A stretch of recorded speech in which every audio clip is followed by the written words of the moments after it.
then something happened that no one could have predicted.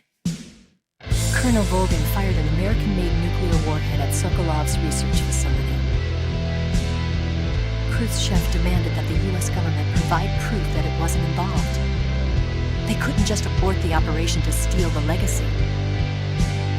So the operation itself was greatly expanded and revised. The authorities in Washington knew that in order to prove its innocence, they'd have to get rid of the boss, and that one of their own would have to do the job. The public couldn't be allowed to find out about it. Not ever. This, they concluded, would be the best way to keep the whole thing under wraps. The boss wouldn't be allowed to come back home alive, and she wouldn't be allowed to kill herself. Her life would be ended by her most beloved disciple. That was the way the government wanted it. That was the mission she was given, and she had no choice but to carry it out. Her death in your hands was a duty she had to fulfill. Out of duty, she turned her back on her own comrades. A lesser woman would have been crushed by such a burden. The tainted disgrace will follow her to her grave. Future generations will revile her. In America as a despicable traitor with no sense of honor. And in Russia as a monster who unleashed a nuclear catastrophe.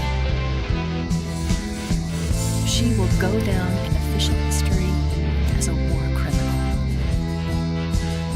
And no one will ever understand her. That was her final mission. And like a true soldier, she saw it through to the end.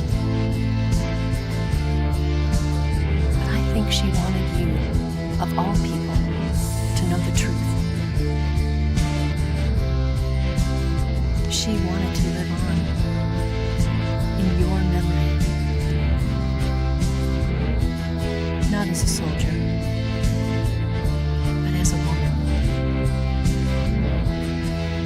But she was forbidden to tell you herself. That's why she told me. Snake, history will never know what she did.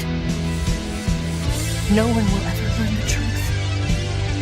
Her story, her debriefing, will endure only in your heart.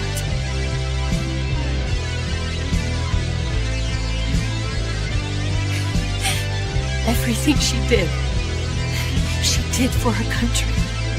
She sacrificed her life and her honor for her native land. She was a real hero. She was a true patriot.